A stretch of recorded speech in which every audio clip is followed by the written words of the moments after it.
All right, now that our face tracker is working and we can see that the OSC is flowing via OSC monitor in Ableton, we are going to now try and filter some of that out and kind of analyze the patch a little bit more. So notice here we can only see the nostril value at the moment, but if I open up our template, which is back up here maybe, or all the way down the bottom. No, up the top. There it is. Notice that we have lots of different values. Again, if you follow these lines, ignore the word route. The first outlet here is giving us the pose. So if I follow this line down, we'll see that, let me do this, that the pose goes down to here, and from the pose we get three other bits of information. Position, which comes out here, X position and Y position, scale, which comes out here, so how close our face is to the camera, and then orientation as well. And plus a whole bunch of other stuff. So you can see if we follow the next one, gesture, out this path, ignore the word route because it's part of the title, then our mouth is here. And then we can see we get the width of the mouth here and the height of the mouth here. And then if we, one more example, the next one along, eyebrows. So that'd be this outlet. And then we have the position of the left eyebrow and right eyebrow, etc. We're going to be following these. But the point is there's lots of data, but we can only really see one here at a time. So we need to be able to filter this out and control it a little bit. So to do that, open up the template again.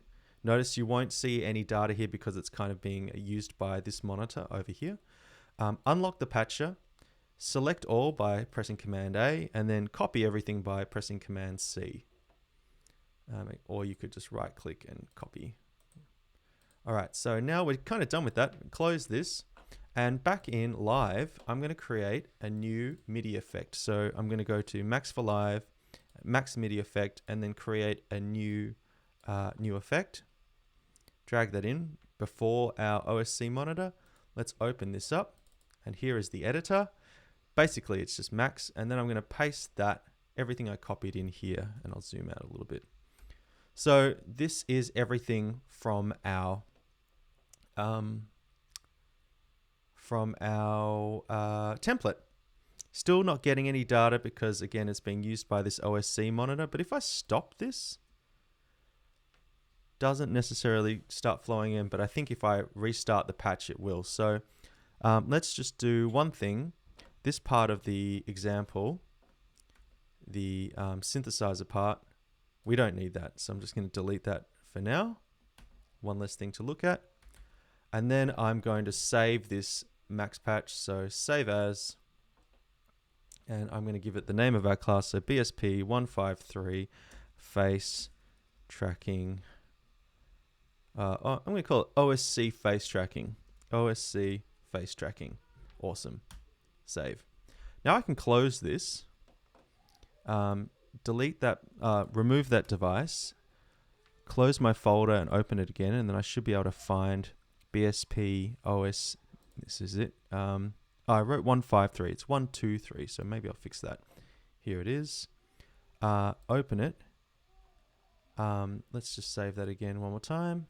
Oh, and by the way, now that we reinstantiated, you can see the data is flowing again because I have this monitor off.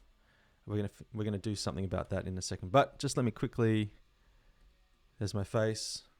There's the data moving. Fantastic. Just let me save this with the proper name.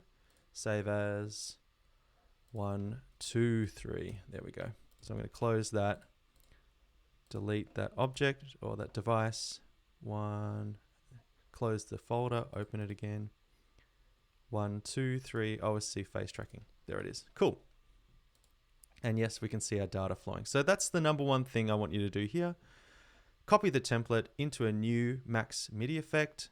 Save it with a name. Remove it from your live set, reinstantiate it, and then just double check that when you do open it again, you get data flowing. If so, see you in the next video.